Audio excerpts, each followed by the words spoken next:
구약성경 사무엘상 6장 7절부터 12절까지 말씀.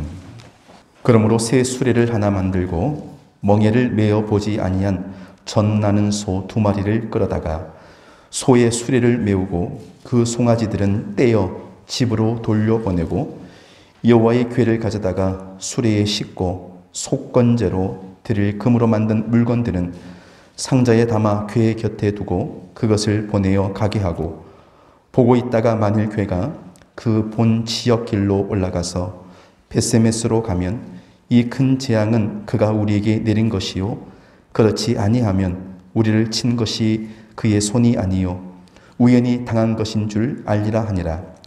그 사람들이 그같이 하여 젖 나는 소들을 끌어다가 수레를 메우고 송아지들은 집에 가두고 여호와의 궤와 및 금쥐와 그들의 독종의 형상을 담은 상자를 수레 위에 실으니 암소가 벳세메스 길로 바로 행하여 데르로 가며 갈 때에 울고 좌우로 치우치지 아니하였고, 블레셋 방백들은 벳세메스 경계선까지 따라가니라. 아멘. 하나님의 거룩하신 은혜가 오늘도 이 거룩한 주일 예배 자리에 함께한 우리 모든 성도들 위해 넘쳐나기를 주님의 이름으로 축복합니다. 성경을 바이블이라고 그러고 혹은 캐논이라고 얘기합니다. 이 말 뜻은 정경, 중심, 기준이라는 그런 의미로 해석될 수가 있습니다. 그래서 시편 기자를 보면은 시편 1편 1절에 보니까 어떻게 시작하니, 복 있는 사람은 악인들의 꾀를 따르지 아니하며 죄인들의 길에 서지 아니하며 오만한 자들의 자리에 앉지 아니하고 오직 여호와의 율법을 즐거워하며 그 율법을 주야로 묵상하는 자로다. 할렐루야. 오늘 이 자리에 함께한 우리 모든 성도들, 하나님의 생명의 귀한 말씀을 받으시고 묵상하셔서 하나님 안에서 날마다 복 있는 자, 복 있는 성도, 복 있는 가정 되기를 주님의 이름으로 축복합니다. 오늘 말씀의 제목을 이렇게 잡았습니다. 따라합시다. 나의 벳세메스는 어디입니까? 하나님의 말씀을 단지 문자적으로 받아들일 것이 아니라 성령의 감동감화 위로 충만함으로 기록된 이 거룩한 하나님의 계시된 말씀이 우리 가운데 믿음으로 받아들이고 그 말씀이 내 영혼을 적시는 은혜의 담비가 될 때에 하나님의 말씀은 나의 모든 전삼과 인격을 다스리는 능력이 될 줄로 믿습니다. 그리스도인이 되고 나서 어쩌면 가장 어려운 것 중에 하나는 예수 믿기 이전의 환경에서 벗어나는 것일 겁니다. 저 역시도 내 평생 주님을 위하여 살리라. 신학교부터 시작해서 지금까지 평생을 살아왔지만 그러나 그 과정들이 더 제 자신을 성찰하게 하고 그 좁은 길이라는 주님과 함께하는 그 길이 녹록지 않을 때가 얼마나 많은지 몰라요. 한 발은 교회의, 또 다른 한 발은 세상을 향하여 이 평행선을 맞추며 살아간다는 것이 결코 쉽지 않은 여정입니다. 하나님은 우리를 단지 교회 안에 머무는 존재가 아니라 하나님의 택하신 하나님의 백성으로서 그 가치를 이 세상 가운데 드러내는 건강한 그리스도인 되기를 하나님은 기뻐하십니다. 성도는 그래서 구원받고 예수를 믿는 그 순간부터 교회의 공동체라는 새로운 일원으로 속하면서 주님의 몸된 교회를 섬기고 천국 소망을 바라보면서 우리 자신을 서로 살피고 돌아보면서 하나님의 나라, 그 천국의 아름다운 모습들을 세워가는 것이 하나님이 기뻐하시는 교회의 모습이라 확신합니다. 이 안동무주무라는 작은 시골 마을에 세워진 교회로 끝나는 것이 아니라 이곳을 통해서 하나님께서 이루고자 하시는 놀라운 일들이 있음을 우리의 마음판에 새기고 기도로 승화하며 이 지역을 복음화하는 이 거룩한 일에 오늘 저와 여러분이 부름받았다. 하나님이 나에게 사명 주셨다. 이 일을 나로 통하여 감당할 수 있도록 나에게 새 힘과 새 능력을 부어주시리라. 그 믿음의 가치가 우리 가운데 확신이 되어 다가온다면 더 이상 내게 주어진 이 모든 여정들은 무거운 짐이 아닌 하나님이 나를 향한 변함없는 사랑이요, 나에게 축복의 은혜를 주시고자 하시는 영적인 사인이라는 것을 우리는 귀하게 체험할 수 있다는 거죠. 여러분, 우리가 어떤 물건을 구입하게 되면 그렇지 않습니까? 특별히 전자제품 같은 경우에도 그래요. 이 전자제품을 사용하려면 반드시 그 포장 안에 들어있는 뭘 봐야 돼요? 매뉴얼이라는 것을 봐야 돼요. 그냥 안 보고 쓸 수도 있어요, 물론. 근데 이 물건을 오랫동안 잘 쓰려면 반드시 이 매뉴얼이라는 것을 숙지해야 합니다. 그래야 할 때 탈이 없는 거죠. 근데 여러분, 우리가 세상살이가 어디 그렇습니까? 매뉴얼대로 되던가요? 하나님께서 우리를 만드실 때에 매뉴얼에 따라서 만들지 않았습니다. 그분이 우리에게 이름을 주시고 우리를 자녀로 초청해 주시며 그 부르심 속에서 우리가 매뉴얼대로 정해진 길이 아니라 더 풍성한 은혜의 길로 우리를 인도하시는 하나님의 그 세미하심을 경험하고 느낄 수 있도록 인도하시는 그 하나님을 영원토록 찬양하는 우리 모든 믿음의 여정 되기를 진심으로 축원합니다. 그 진리가 우리 가운데 와서 내 삶의 기준이 되고 표준이 될 때에 말씀은 능력이 되는 거예요. 성도 여러분, 교회는 영적으로 한 가족으로 이루어진 거룩한 공동체이에요. 그러하기 때문에 우리는 교회 공동체를 건강하게 세울 의무가 있다는 겁니다. 오늘 이 말씀을 통해서 그런 소중한 가치를 귀하게 여기시고 여러분이 앉아 계신 그 자리에 하나님이 일하시는 믿음의 표징이 나타나는 은혜가 있기를 간절히 소망합니다. 오늘 말씀의 배경은 이러합니다.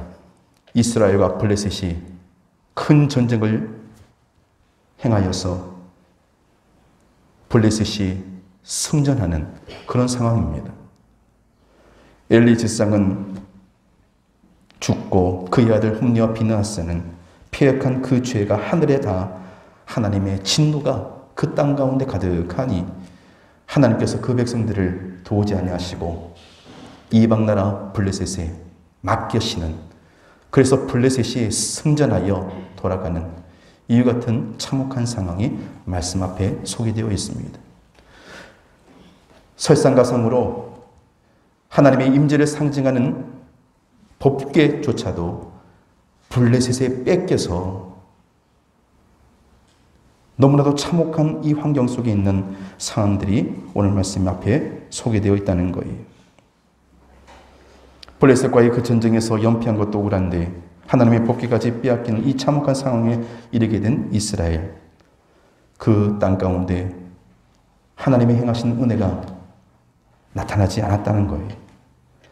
반면에 이스라엘의 법궤를 빼앗은 블레셋은 하나님의 그 재앙을 피할 수가 없는 거죠.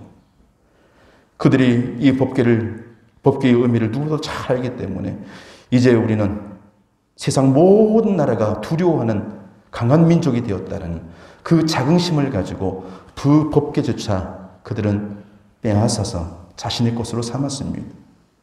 그런데 하나님께서 그것을 가만 내버려 두셨습니까? 아닙니다.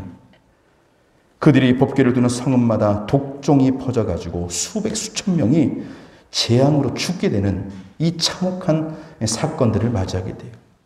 오늘 이 시대를 보십시오, 여러분. 벌써 이 코로나 상황이 벌써 1년 반, 어쩌면은 올해 말까지 갈지도 몰라요.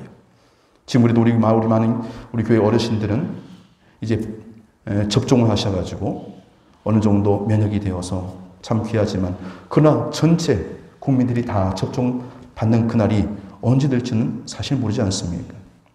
수많은 사람들이 이와 같은 질병에 걸려서 이 전염병 때문에 고통을 당하고 경제생활, 모든 삶이 피폐해져가는 이 같은 상황들이 우리나라를 뛰어넘어 전 세계가 같은 고통을 맞이하고 있는 그런 시대적인 상황을 우리는 맞이하고 있다는 겁니다. 저는 이 말씀을 준비하면서 오늘 이 시대를 향한 하나님의 마음을 우리 모든 성도들과 함께 나누면서 하나님께서 이 시대에 우리에게 무엇을 원하고 계시는지를 깊이 깨닫고 그 진리 안에서 진정한 자유함과 소망을 가지고 하나님이 주신 거룩한 비전을 향하여 힘쓰고 일어날 수 있는 건강한 믿음의 생활들이 오늘 여러분 가운데 넘쳐나기를 진심으로 소망합니다. 성도 여러분, 그렇습니다. 하나님의 법궤는 하나님의 거룩한 임재를 상징하는 귀한 선물이에요. 그런데 이 법궤가 이스라엘 아닌 이방 나라 블레셋에 있었다는 거예요. 이 궤를 통하여서 지난날 이스라엘이 어떤 은혜를 입었습니까? 하나님께서 언제나 이스라엘을 보호하신다는 이 상징적인 거룩한 성문 앞에 그들은 언제나 함께 있고 그 성물이 중심이 되었습니다. 제사장들이 법궤를 들고 나아갈 때에 이스라엘 전체의 진영은 함께 따라갑니다.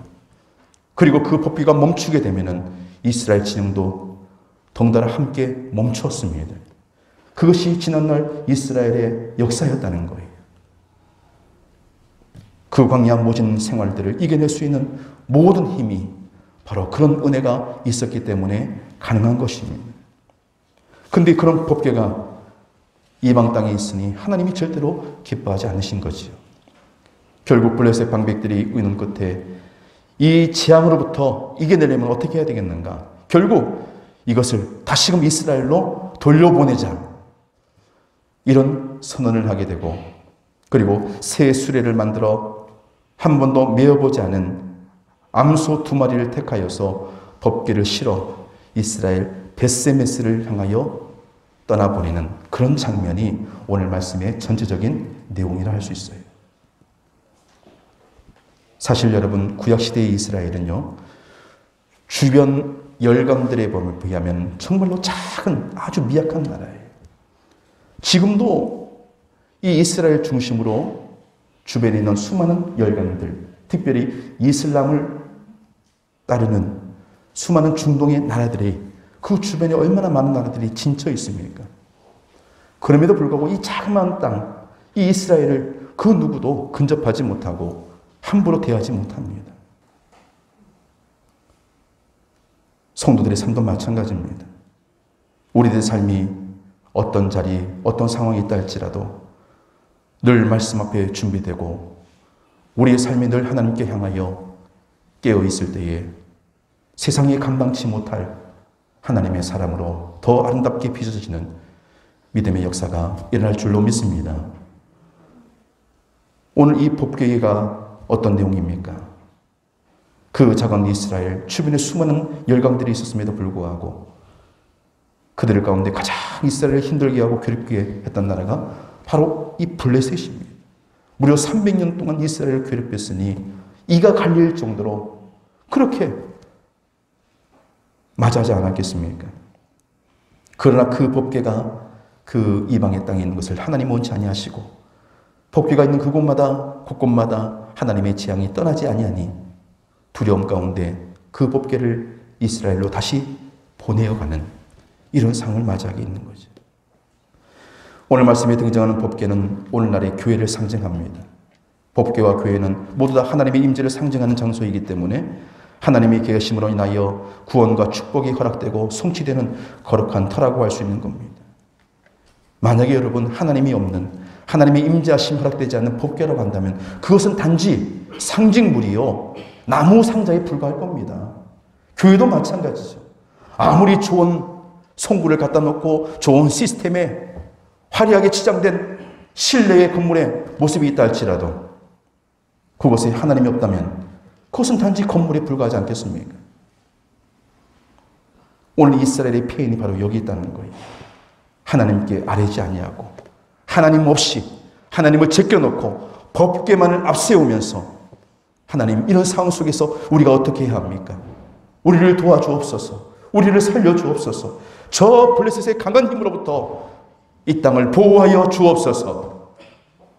그것이 바른 믿음의 자세가 아니었습니까? 근데 절대 이스라엘은 그러지 아니하고 눈에 보이지 않는 하나님이 아니라 눈에 보이는 그 법궤를 앞세웠기 때문에 하나님이 절대 기뻐하지 않았다는 거예요. 하나님의 축복의 원리가 그러하다는 겁니다. 예배 없이 복개만 앞세웠던 이스라엘, 그들이 패배했던 것처럼 교회도 마찬가지죠. 구원은 교회에 있는 것이 아니라 교회는 다만 하나님이 거하신 장소이기 때문에 중요한 거죠. 때문에 하나님을 모르거나 교회에 나왔어도 하나님을 만나지 못한 사람들은 이 법궤를 빼앗긴 이스라엘처럼 불행할 수밖에 없는 겁니다. 신앙은 여러분, 하나님을 만나야 비로소 축복의 문이 열립니다. 할렐루야.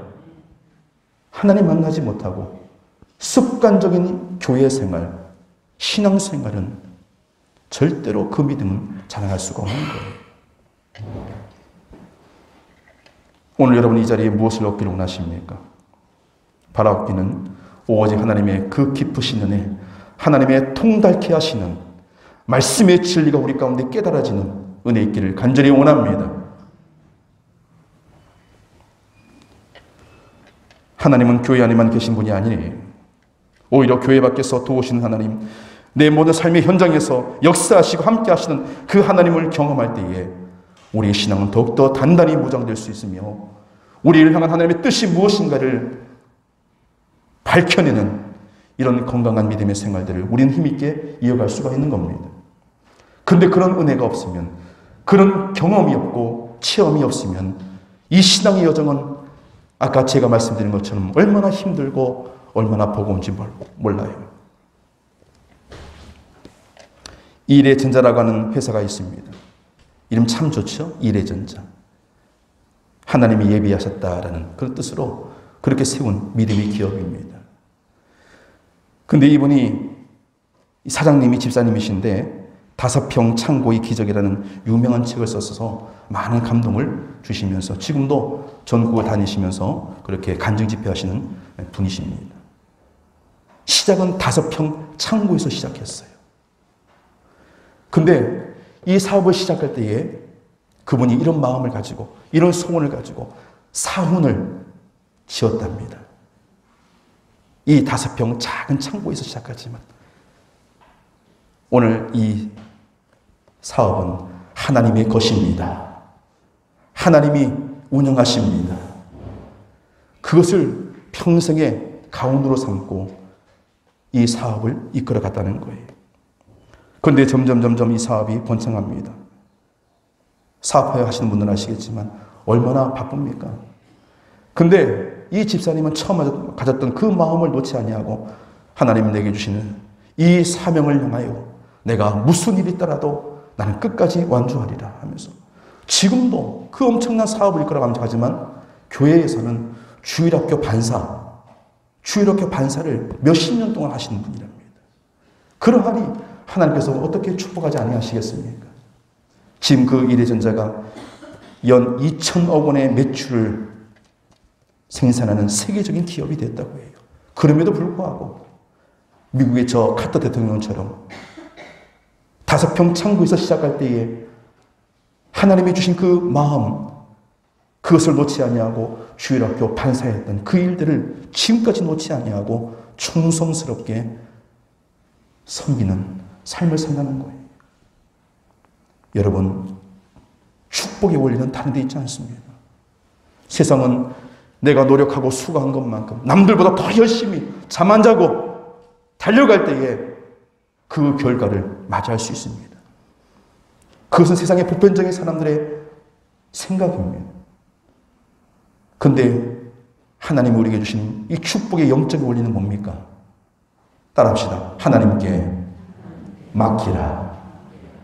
그것이 내가 하나님께로부터 받는 축복의 첫 시작인 것을 우린 늘 기념하고 고대하며 기억해야 할 것입니다. 오늘 이 암소는요, 수많은 그 땅에 있는 소들 중에서 선택받은 소예요.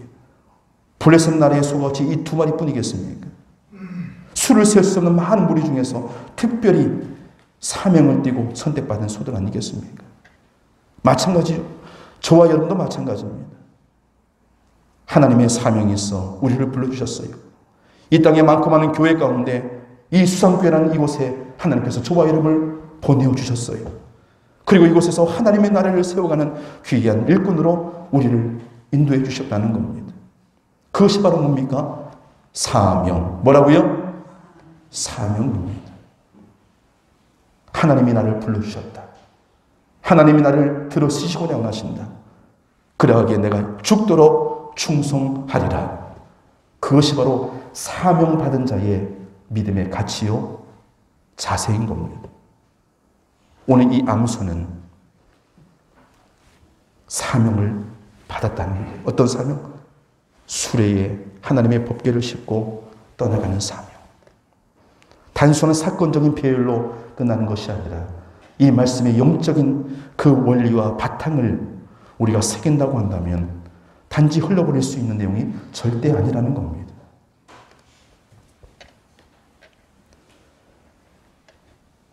오늘 이 법궤를 실은 수레는 뭡니까, 여러분? 바로 기도입니다. 나의 힘이 되신 여호와여, 내가 주님을 사랑합니다.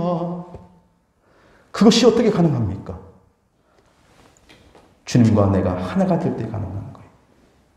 주님이 내 안에 오셔서 그 사랑이 느껴지고 날 위하여 십자가 지시고 돌아가셨다는 그 일들이 믿어지게 될 때에 나의 힘이 되신 여호와여, 내가 주님을 사랑합니다라는 고백이 내 안에 터져나오게 하시라는 겁니다. 그래서 기도하는 무릎은 천국을 향한 수레의 바퀴가 됩니다. 여러분 보세요. 법궤를 실은 그 수레가 아무리 화려하게, 오늘 말씀에도 보면 금으로 치장하고 아무리 화려하게 준비되었다 할지언정 그 법궤를 싣고 가는 그 수레의 바퀴가 제대로 된 바퀴가 아니라고 한다면, 제대로 원으로 이루어진 바퀴가 아니고 정상적으로 조립되지 않았다고 한다면 절대로 움직일 수 없는 거예요. 우리의 신앙생활이 건강하고 영적으로 충만하고 기름칠하기 위해서는 어떻게 해야 됩니까, 여러분? 바로 기도라고 하는 윤활유가 끊임없이 내 안에 작동이 되어야 한다는 겁니다. 하나님과의 그 연락과 그 소원을 담아서 믿음의 자리로, 은혜의 자리로, 말씀의 자리로 가기 위해서는 이 기도의 힘이 우리 가운데 나타나야 한다는 겁니다. 성도도 그렇고 교회도 그렇습니다. 기도가 살아있는 교회는 하나님의 놀라운 부흥의 역사를 이루게 하십니다. 기도에 올라타게 하시고 정말로 하나님의 진리 가운데 하나님의 놀라운 축복을 경험할 수 있는 교회 되도록 하나님이 역사해 주시는 거예요. 근데 기도가 멈춰지고 기도가 메마른 교회는요, 더 이상 소망이 없습니다. 예전에 서울의 외곽에 천막촌에 조그만 예배당이 있었습니다.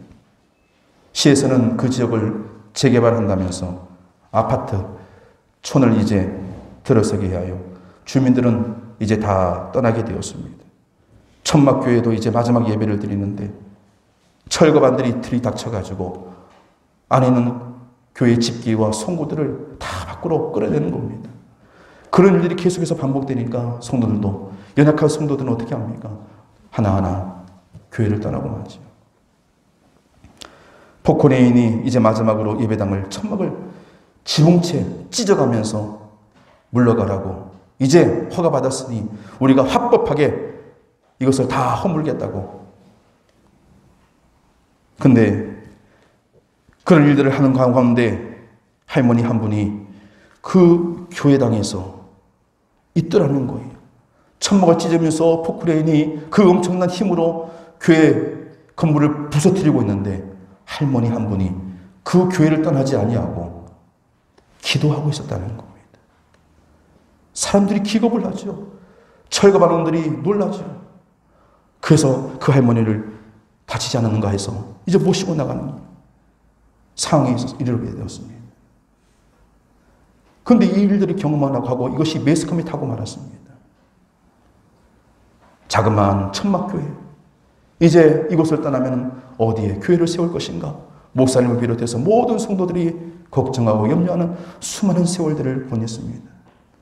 근데 마지막 교회에 그 지붕이 뜯겨지는 그 순간 할머니 한 분이 남겨서서 그 재단을 떠나지 아니하고 기도하셨다는 그 사실을 매스컴에서 그것이 대서특필돼가지고 난리가 난 적이 있었어요. 근데 이것이 결국 회사에, 이 건축회사에 귀에 들어가게 되고 결국 이 모든 상황들이 얼마나 놀라운 반전으로 이루어가는지, 평수도 얼마 되지 아니하고 자그마한 교회이기 때문에 종교 부지로 감당할 만한 그런 상황도 아니었다는 겁니다. 근데 하나님의 전적인 은혜가 있어서 할렐루야, 그 묻어진 그 땅, 뭣도 없이 황량한 그 땅, 그곳에 다시금 아파트가 들어섰을 때에 이 교회가 종교 부지 받아가지고 하나님의 교회를 아름답게 건축하는 이 놀라운 역사가 일어났다는 거예요. 할머니의 그 기도, 참으로 자그마한 할머니의 그 기도의 소리가 하늘에 상달되고 하나님의 그 보좌를 움직이는 능력이 되니 상상할 수 없는 이 놀라운 기적의 역사로 이루게 하시는 이런 사건이 있었습니다. 성도 여러분이요, 기도 위에 올라탄 그 천막교회 할머니처럼 우리도 날마다 하나님 어떻게 합니까? 내가 어찌하면 좋겠습니까? 도와주세요. 붙들어주세요. 인도해주세요.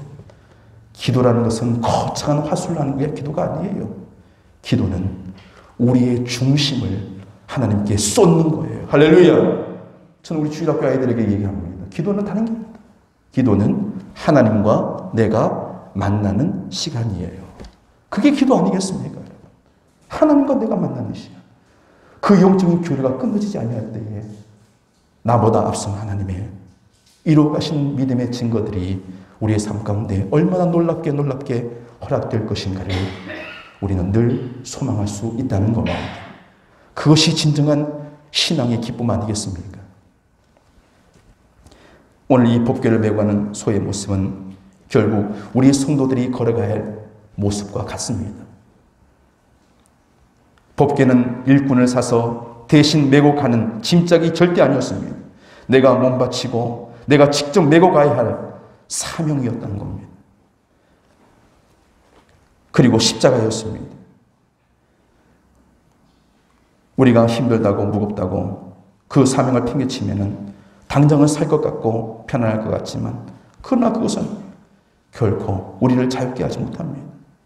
연말이 되면은, 물론 우리 교회는 아니고요, 제가 사역했던 교회들 보면은 이제 교구를 담당하고 많은 성도들을 이제 연말에 새롭게 세워가지고 내년도 어떻게 이 교구를 활성화시키고 부흥시킬 것인가, 이것을 구역장들에게 다 그것을 제시하고 구역원들에게 동참을 시키고 또 세울 새로운 신인 집사나 또 구역의 가정들을 어떻게 포진할 것인가, 종합적으로 연말이 되면 그 모든 것들을 이제 편집하고 하는 일이 얼마나 많겠습니까? 근데 모든 건 뭐다 그런 건 아닌데, 몇몇 분이 오셔가지고 목사님, 이제 내년도는 제가 이런 이유로 인해서 이런 사정 때문에 잠시 내려놓고 싶어요. 구역장 내려놓고 싶고요. 성가대 내려놓고 싶고요. 반사 내려놓고 싶고요. 여러분, 내가 시간 있고 내가 여유로워서 주일하는 게 아니에요. 아까 말씀드렸잖아요, 여러분. 사명이 뭡니까? 하나님이 부르셨다는 거예요. 누구를 부르셨다는 거예요? 나 부르셨다는 거예요. 이 죄인을 부르셨다는 거예요. 그 은혜를 받을 만한 값어치 없는, 감당할 수 없는 이 죄인에게 하나님이 나를 부르셔서 너 이거 해야 돼. 너 이 일 해야 돼. 그 초청하심 속에서 우리가 믿음의 삶을 용이할 수가 있는 겁니다. 오늘 앞서 내용을 보면은 이 소들은 새끼가 있는 소였어요. 새끼가 있다는 게 뭐예요? 아무리 짐승이라도 자식 소중한지 알지 않습니까? 근데 그들이 원해서 한 게 아니라는 거예요. 억지로 매어진 그 수레를 이끌어갈 이 암소는 아마도 울면서 그 길을 걸어가야 했을 겁니다. 근데 그때가 어떤 때냐? 추수 때였습니다. 추수 때. 이 소는 주변의 모든 사람들, 그리고 자신의 자식들, 새끼들, 그것을 바라보면 제대로 갈 수 있는 상황이 아니었다는 겁니다. 그러니까 앞서 뭐라고 얘기합니까? 오늘 말씀해 보니까 9절 말씀에 보고 있다가 만일 괴가 그 본 지역 길로 올라가서 베세메스로 가면 이 큰 재앙은 그가 우리에게 내린 것이요 그렇지 아니하면 우리를 친 것이 그의 손이 아니요 우연히 당한 일인 줄 알리라 하니라. 이 소들이 어떻게 가는가 보자 그것을 지켜봤다는 겁니다. 근데 여러분 오늘 말씀은 어떻게 끝납니까? 12절 말씀 같이 함께 읽어보겠습니다. 시작. 암소가 베세메스 길로 바로 행하여 대로로 가며 갈 때에 울고 좌우로 치우치지 아니하였고 블레셋 방백들은 베세메스 경계선까지 따라가니라. 아멘. 미물입니다. 짐승입니다. 근데 그 짐승들조차도 어떻게 따는 거예요? 하나님의 그 뜻을 받들어 그 법궤를 짊어지고 좌우로 벗어나지 아니하고 바로 행하여 대로로 나갔다는 겁니다. 오늘 우리 성도들이 가야 할 믿음의 가치가 뭡니까? 세상의 좌로, 세상의 우로 곁길로 행하지 아니하고 하나님이 약속하신 이 거룩한 믿음의 정도를, 이 구원의 여정을 이루기까지 그 약속하신 생명의 말씀을 향하여 날마다 믿음의 진보를 이루어가는 여러분 되시기를 주님의 이름으로 축복합니다.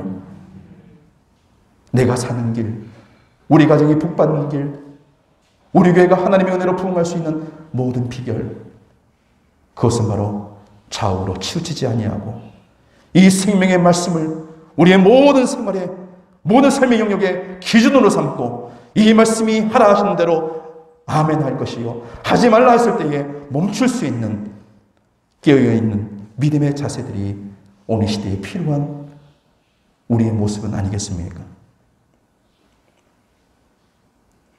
근데 이 소들이 어떻게 했다고 했습니까? 대로로 가며 갈 때에 울고 좌우로 치우치지 아니하였다는 말씀. 이 말에 참 여러 가지 많은 의미가 담겼다고 생각해요. 우리가 예수님 믿고 신앙생활 할 때에 울 일이 참 많은 것 같아요. 힘들어서 울고 억울해서 울고 은혜 받아 감격해서 울고 내 지은 죄가 너무나도 깊고 커서 회개하여 울고 울 때가 참 얼마나 많은지 몰라요. 하나님의 기쁘신 은혜 가운데 우리가 잠기고 또 잠기면 우리 속사람이 하나님 앞에 마치 구슬처럼 샅샅이 그것이 드러나게 하신다는 겁니다. 내 모습 이대로 주 받아주소서. 날 위해 돌아가신 주, 누구를? 날 받아주소서. 하나님 앞에 드림을 기뻐한다는 겁니다. 여러분 오늘 이 소들이 어떻게 되었어요? 그들이 자신의 고향으로, 새끼는 자신의 집으로 돌아갔습니까? 아닙니다. 어떻게 끝난 줄 아십니까? 하나님 앞에, 누구 앞에? 하나님 앞에 제물되었습니다. 이스라엘 땅 베세메스에 이르게 되었을 때에, 그 목적지에 도착하게 되었을 때에 이스라엘 모든 사람들은 기뻐하며 환영하며 그 먼 길을 달려온 그 소들에게 물 한 모금 주지 아니하고 그들이 싣고 왔던 그 수레를 쪼개고 장작을 만들어 그 소들을 잡아 하나님 앞에 제물로 바쳤다는 겁니다. 우리 성도들의 마지막은 뭡니까? 예수님께서 지구하신 그 골고다가다에 마지막 자신을 온전히 드리는 희생의 제물이 되시기까지 자신을 드림같이 여러분의 삶을 하나님께 드림으로 말미암아 가정이 살고 자녀들이 복을 받고 우리 믿음의 가정가정마다 하나님의 이 약속하신 영원한 진리가 불이 되어 꺼지지 않는 축복이 되게 하시는 하나님을 우리는 날마다 경험하게 하실 것입니다. 성도 여러분, 내가 있어야 할 자리, 내게 주신 사명, 오늘 나의 베세메스는 어디입니까? 더 이상 이 블레셋이라는 세상에 묶여있지 아니하고 하나님이 약속하신 저 영원한 천성을 향하여, 나의 베세메스를 향하여 비록 힘들고 어렵다 할지라도 그 믿음의 사명을 가슴 깊이 뜨겁게 받아들이고 주님 한 분 바라보며 이 거룩한 믿음의 여정을 온전히 걸어가는 우리 모든 성도들 되기를 우리 주 예수 그리스도 이름으로 축복합니다. 아멘. 기도드리겠습니다. 믿음의 주여, 또 우리를 온전케 하신 이인 예수 그리스도를 바라볼 수 있는 영안이 열리게 하옵소서. 이 시대 가운데 우리를 향한 하나님의 생각과 뜻이 밝혀지게 하옵시고, 힘들고 어려워도 포기치 아니하며 부인하지 아니하며 핑계대지 아니하며 오직 진리의 말씀 부여잡고 주님 망망할 수 있는 사랑하는 모든 성도들 되게 하옵소서. 우리의 모든 삶의 방향이 하나님께로 온전히 향하게 하옵소서. 우리의 믿음의 가치가 더욱더 분명하게 나타나게 하옵소서. 이 자리에 속한 우리 사랑하는 모든 성도들 심령마다 구원의 기쁨과 확신을 가지고 담대하게 일어나게 하옵소서. 나의 주 나의 하나님, 오늘 귀한 생명의 말씀을 주셨사오니 우리에게 약속하신 저 영원한 베세메스를 향하여 우리 모두가 아버지는 그 나라에 들어가는 그날까지 이 믿음의 가치를 더욱더 존중히 여기며 하나님 제일 주의 신앙을 가지고 여호와 앞에 감사 영광 올려드리기에 부족함이 없는 우리 모든 성도들 가정들 다 되게 하옵소서. 예수 그리스도 이름으로 기도드리옵나이다. 아멘.